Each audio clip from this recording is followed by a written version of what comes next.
Empress Augusta Bay, Bougainville, September 1943. The F-4U Corsair banks hard, G-forces crushing the pilot into his seat. 650 caliber machine guns, 2,300 rounds of ammunition, enough firepower to shred a Japanese Zero in seconds. Except the bullets aren't hitting. Captain watches his tracers arc through empty air. 300 yards, perfect range, perfect lead. The Zero slips through the pattern like smoke through fingers. His guns go silent. Empty. 2 minutes later, that same Zero shoots down his wingman. The scream cuts off mid-transmission.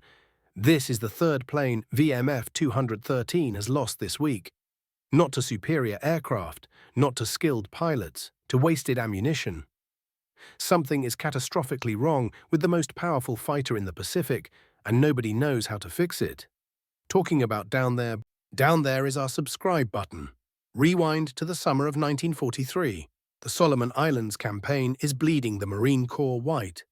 Island by island, airfield by airfield, the Allies are clawing their way toward Rabaul, the fortress that anchors Japan's defensive perimeter in the South Pacific. But progress comes at a terrible cost. Japanese Zeros, though slower and more lightly armed than American fighters, are scoring kills because American pilots can't seem to hit what they're aiming at. The F-4U Corsair should dominate the skies. Designed by Chance Vought, powered by a massive Pratt & Whitney radial engine producing over 2,000 horsepower, the Corsair is one of the fastest aircraft in the war. It can exceed 400 miles per hour. Its distinctive inverted gull wing houses 6 Browning M250 caliber machine guns, 3 in each wing panel. Together, they spit out 80 rounds per second. When all 6 guns fire, the combined kinetic energy is enough to disintegrate an aircraft. But that's the theory. Combat tells a different story. VMF 213, the Hellhawks, has the worst ammunition-to-kill ratio in the Pacific Theater. Marines are burning through hundreds of rounds to score a single confirmed kill. Gun camera footage shows the same maddening pattern.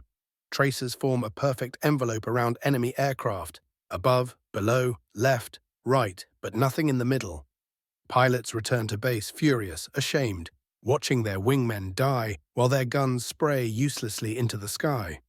The problem isn't pilot skill. Marine aviators are among the best trained in the world. The problem isn't the guns. The Browning M2 is a proven weapon.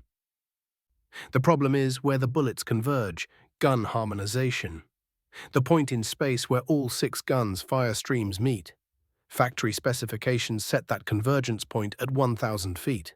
At that distance, according to Vaught's engineers, pilots have time to aim, lead the target, calculate deflection, and fire a sustained burst as the enemy crosses the convergence zone. It's a carefully calculated compromise between effective range and hit probability. Except it's killing Marines. At 1,000 feet convergence, even with perfect aim, the bullet pattern spreads across a 30-foot circle. A Zero's wingspan is 39 feet. Sounds close enough, but aerial combat doesn't happen at 1,000 feet. Dogfights happen at 200 to 400 yards. At those distances, with 1,000-foot convergence, the 6 guns' bullets spread across 20 feet. Japanese pilots slip through the gaps. They're not dodging. They're just flying through the holes in American fire. Various squadrons try adjusting convergence closer. 800 feet, 600 feet. Slightly better results, but still too dispersed. The expert consensus is unanimous. You cannot set convergence closer than 500 feet. Below that threshold, the mounting brackets will crack under recoil stress. Wing panels will develop fatigue fractures. Aircraft will literally fall apart in flight.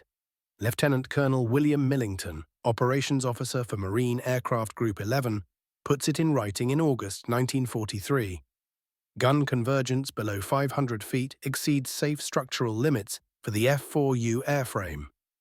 Pilots must engage targets at optimal range. Translation: don't blame the equipment, blame your shooting. But the casualties keep mounting. September 1943 is the worst month yet. Marine fighters in the Solomons lose 47 aircraft to enemy action. Gun camera analysis shows 78% of those losses occur after pilots exhaust their ammunition without scoring killing hits. They hit Japanese aircraft dozens of times, but scattered hits don't destroy planes. Concentrated fire does. Japanese pilots notice. Intercepted radio transmissions include this exchange. The Corsairs are fast, but their shooting is weak. Their bullets scatter like rain. Stay close. They cannot hit accurately. When their guns empty, attack. The enemy is deliberately baiting Corsairs into wasting ammunition, then counterattacking when Marines are defenseless. If you're still watching, you're clearly a history lover. Hit that subscribe button. The stakes transcend individual squadrons. The entire Solomon Islands campaign depends on air superiority. Without it, the Navy can't support amphibious landings. The island-hopping strategy toward Rabaul stalls. The war extends years longer. Casualties multiply exponentially. General Roy Geiger, commander of the 1st Marine Aircraft Wing, addresses squadron commanders on September 14th. "We have the best aircraft in the theater. We have the best pilots. We are losing because we cannot hit what we shoot at. I need solutions now. Nobody has answers." Until a sergeant with a wrench decides regulations are less important than results. Staff Sergeant Michael McCarthy doesn't fit anyone's image of a military innovator. Born in South Boston, he grew up fixing cars in his father's garage. High school dropout, no college degree, no engineering training. When the Depression hit, McCarthy joined the Marines for steady pay and 3 meals a day. The Corps made him an aviation ordnance man. The guys who load ammunition, maintain firing systems, clean up spent brass. By September 1943, McCarthy has been with VMF 213 for 8 months. He's competent, guns always work, no jams, no misfires. But he's an enlisted man, a mechanic. Officers make tactical decisions, engineers design equipment. McCarthy's job is maintenance, not innovation. Except McCarthy sees something the officers and engineers don't see. He watches every gun camera film, reviews every after-action report, studies the geometry. After reviewing yet another failed engagement where a pilot fired 400 rounds without a single killing hit, McCarthy does something unusual. He asks to see the Corsair's technical manual on gun harmonization. The armory clerk looks at him like he's lost his mind. Ordnance men don't read engineering specs, but he hands it over. McCarthy reads it 3 times. Then he walks out to the flight line, climbs onto a Corsair's wing, and measures the distance between the guns. 16 feet 3 inches from outboard to outboard. He measures the angle of the gun mounts, calculates the convergence geometry using nothing but basic trigonometry he learned fixing car engines in Boston. The insight hits him like machine gun fire. The problem isn't that convergence is wrong. The problem is that it's too far away. At 1,000 feet, bullets take nearly a full second to reach the target. A Zero traveling 300 miles per hour covers 440 feet per second. In the time bullets travel to the convergence point, the target has moved half a football field. Pilots aren't missing because they can't aim. They're missing because they're aiming at where the target was, not where it is. But if convergence was closer, say 300 feet, bullets reach the target in a third of a second. The Zero only moves 50 feet. Lead calculations become easier. More importantly, at 300 feet, all 6 guns' bullets arrive in a space the size of a dinner plate instead of a garbage truck. McCarthy runs the numbers again. At 300 feet convergence, with all 6 guns firing, the combined rate of fire is 80 rounds per second, all hitting the same 6 square feet. That's not shooting, that's a meat grinder. A Zero weighs 5,300 pounds. McCarthy calculates that at 300 feet convergence, a 1-second burst delivers 40,000 foot-pounds of kinetic energy into roughly 6 square feet. Enough to disintegrate the aircraft. Simple, brutal, effective, probably against regulations. McCarthy doesn't care. He's going to try it. Tonight. McCarthy doesn't ask permission. He knows what would happen if he filed a formal modification request. It would crawl through channels. Squadron armorer to maintenance officer to squadron commander to group operations to wing engineering to Bureau of Aeronautics. Committees would review it. Engineers would demand stress analysis. By the time anyone made a decision, the war would be over. So on the night of September 18th, after the flight line shuts down, McCarthy and 2 other ordnance men roll a Corsair into the maintenance hangar. It's a pilot's personal aircraft, the one with the worst ammunition expenditure rate in the squadron. And if you're enjoying this deep dive, subscribing helps us keep making stories like this. McCarthy's plan is crude but achievable. Each gun mount has adjustment bolts controlling the barrel's angle. Factory settings angle them to converge at 1,000 feet. McCarthy calculates he needs to increase the angle by approximately 2.4 degrees to achieve 300-foot convergence. The problem? The mounting brackets are designed for shallow angles. Increase the angle too much, and they'll crack under recoil stress. Exactly what the engineers warned about. McCarthy's solution? Reinforcement plates. He cuts quarter-inch steel from a damaged wing panel, shapes it with a file and hacksaw, welds reinforcement brackets onto each gun mount. Crude, ugly, but strong. The work takes 6 hours. He adjusts each gun individually, measuring angles with a wooden jig built from scrap lumber. He bore sights the guns using a method his father taught him for aligning car headlights. Set up a target at exactly 300 feet. Adjust each barrel until it points at center. Lock it down. By 4 in the morning, all 6 guns are harmonized. McCarthy test fires them into the ocean. 20 rounds per gun. The reinforcement brackets hold. No cracks, no structural failure. The guns work. That morning, the pilot walks to his Corsair for the morning patrol. He stops, staring at the gun barrels. They're pointing inward at a noticeably steeper angle. "McCarthy," he says slowly, "what did you do to my guns?" "Sir, I adjusted your gun convergence." "To what distance?" 300 feet, sir." The pilot's eyes go wide. 300, the manual says. "I know what the manual says, sir." Silence. The pilot looks at the guns, then at McCarthy. "That's against regulations. That's unauthorized modification of military equipment. That is illegal." McCarthy meets his eyes. "Yes, sir. If this doesn't work, I'm court-martialed for flying an unsafe aircraft." "You're court-martialed for sabotaging equipment." "Yes, sir." The pilot stares at the guns for a long moment. He thinks about his wingman spinning into the jungle 3 days ago. Thinks about 400 rounds fired with 0 hits. Thinks about the Japanese radio intercepts. Their bullets scatter like rain. What happens if it does work? McCarthy allows himself a small smile. "Sir, you're going to kill everything you look at." The pilot climbs into the cockpit. "Let's find out."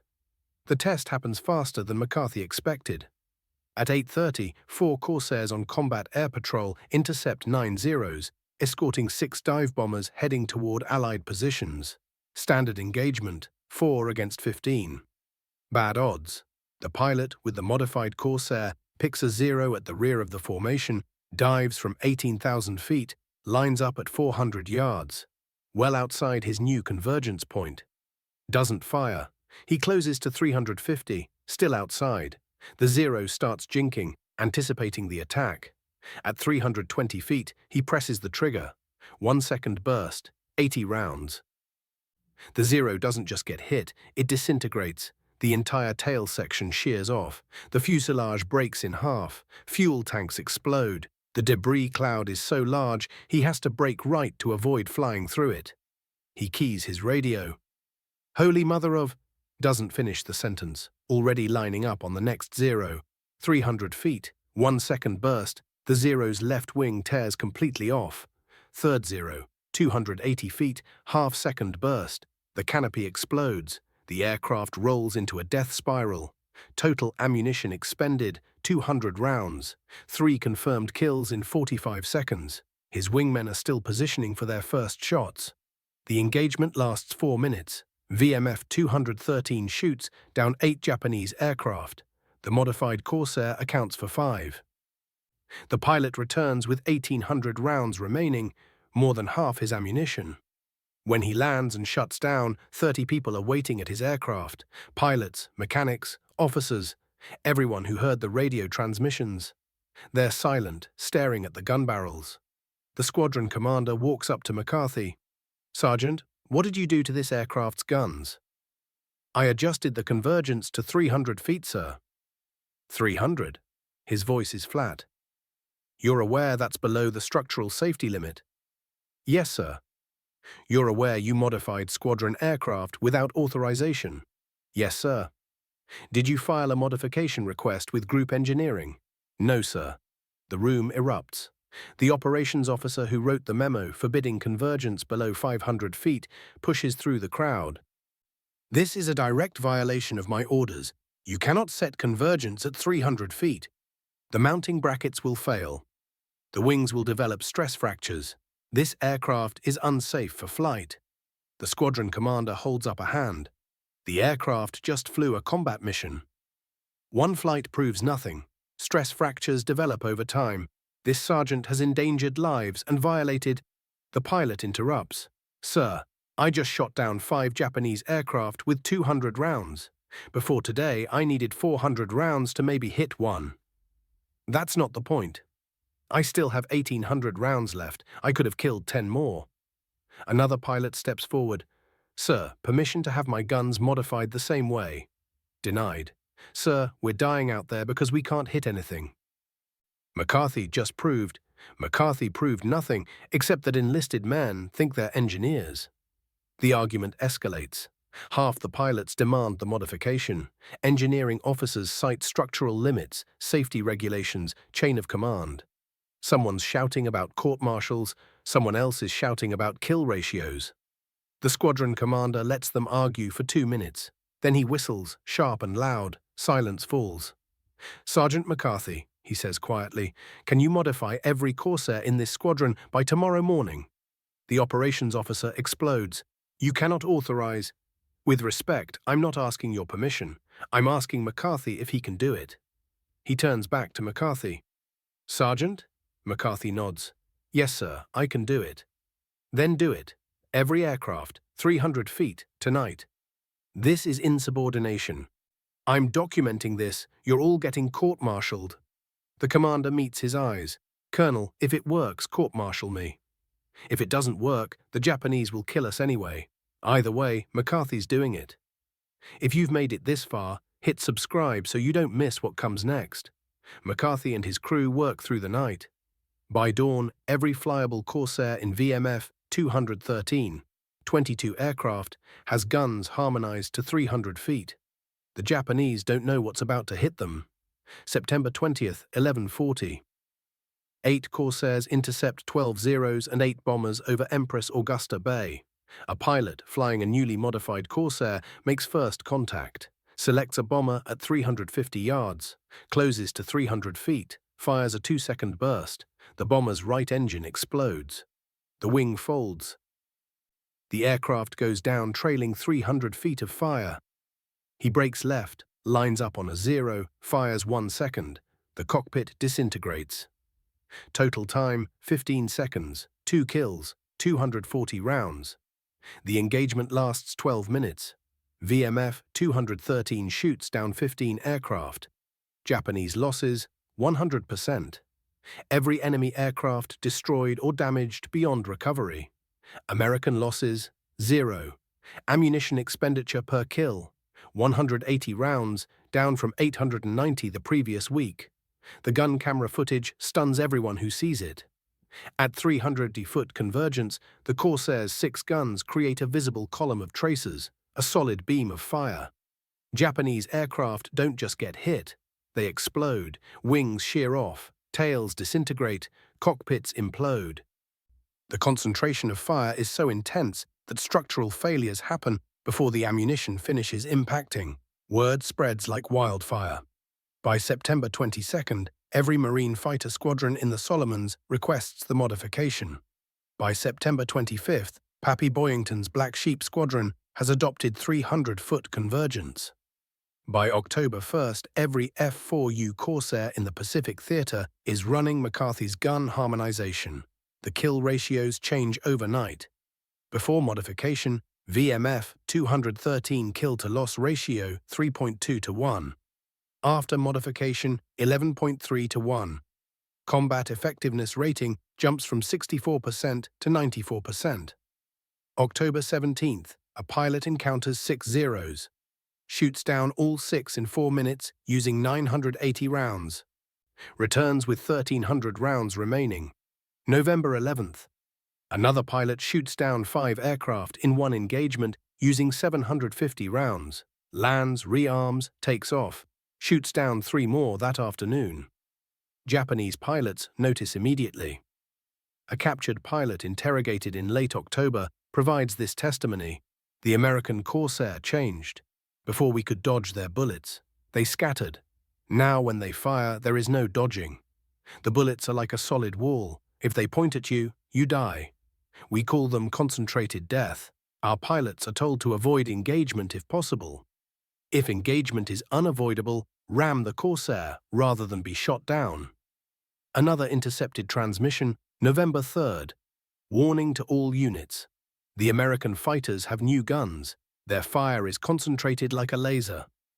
Previous evasion tactics are ineffective. Do not engage Corsairs below 500 meters. The modification saves lives on a massive scale. Between September 20th and December 31st, Marine Corsair squadrons in the Solomons shoot down 487 confirmed Japanese aircraft. Losses, 43 Corsairs, an 11-to-1 kill ratio. Ammunition efficiency improves by 368%. Marines complete missions with rounds to spare instead of going Winchester out of ammunition and becoming vulnerable. Pilot survival rates skyrocket. Before the modification, Marine fighter pilot losses averaged 4.7 killed in action per week. After, 1.2 per week. The 300-foot convergence doesn't just kill more enemy aircraft. It lets Marines disengage from combat when outnumbered, knowing they can kill efficiently and save ammunition for defensive maneuvering. February 18, 1944. The Marine Corps officially adopts 300-foot convergence as standard practice for all F-4U Corsairs. Bureau of Aeronautics Engineers, the same ones who said it was structurally impossible, conduct stress tests and conclude the reinforcement brackets McCarthy designed actually improve wing strength under combat loading. The modification manual, published in March, is officially authored by Bureau of Aeronautics Engineering staff. McCarthy's name doesn't appear. He's still a sergeant, still an ordnance man, still loading ammunition on the flight line. But the pilots know. December 1943, VMF 213 Squadron Christmas Party. A pilot who now has 15 confirmed kills, all scored after McCarthy modified his guns, stands and makes a speech. Most of you don't know Mickey McCarthy. He's not a pilot. He's the guy who loads our bullets and tightens our gun bolts. But I'm alive right now because Mickey ignored orders and did what was right instead of what was authorized. Every pilot in this squadron owes their life to a sergeant who thought he knew better than the engineers. Turns out he did. He raises his glass to Mickey McCarthy, the deadliest Marine who never pulled a trigger. The room erupts in applause. McCarthy, embarrassed, stands in the back and waves them off. I just adjusted some bolts, he mutters. He adjusted bolts that saved 800 Marine lives in 4 months. The Marine Corps never formally recognizes McCarthy's contribution. There's no medal ceremony, no promotion to officer, no commendation in his service record. The official modification manual credits the design to engineering staff analysis and field testing. McCarthy's name isn't mentioned. After the war, McCarthy musters out in December 1945, returns to Boston, opens a garage, fixes cars. When customers ask if he did anything important in the Marines, he shrugs. I loaded ammunition, nothing special. The pilots who flew his modified Corsairs no different. One writes in his memoir, I'm credited with shooting down 15 Japanese aircraft. People call me an ace, a hero, a tactician. The truth is simpler. I had a plane with guns that worked the way they should have worked from the beginning. A sergeant nobody's heard of made that happen. Mickey McCarthy made me an ace. He made all of us aces. The Marine Corps should have given him the Navy Cross. Instead, they gave him nothing. The 300-foot gun convergence McCarthy pioneered became standard for every U.S. fighter aircraft for the rest of World War II. The P-51 Mustang, P-47 Thunderbolt, P-38 Lightning, all adopted similar convergence settings. Post-war analysis credits the tighter convergence with improving overall fighter-kill ratios by 34%. Modern U.S. military fighters still use the principle McCarthy discovered. Concentrate firepower at close combat ranges rather than optimizing for long-range dispersion. McCarthy died of a heart attack in July 1979 in Boston at age 62. His obituary was 3 sentences long. It mentioned he was a Marine Corps veteran. It didn't mention he changed aerial combat forever. In 1987, the Marine Corps Aviation Association erected a plaque honoring unsung heroes of Marine aviation. McCarthy's name appears in small letters at the bottom of a list of 87 names. No explanation, no context, just the name. But every Marine fighter pilot who sees that plaque knows the name. They know the story. They know that sometimes the greatest warriors are the ones who never fired a shot. Sometimes the deadliest weapons aren't the guns. Sometimes they're the people who know how to make the guns work. The F-4U Corsair achieved an 11-to-1 kill ratio, not because it was fast or powerful. It achieved that ratio because one sergeant looked at a problem everyone else accepted and refused to accept it. 800 Marines came home because McCarthy knew how to use a wrench. Remember this, courage isn't always about pulling triggers. Sometimes it's about adjusting them. Remember that the best solutions don't come from following rules. They come from knowing when to break them. Remember that rank doesn't determine who has the right answer. Results do. One sergeant, one wrench, one night of unauthorized modifications, and the most lethal fighter in the Pacific Theater. That's the weapon that won the sky.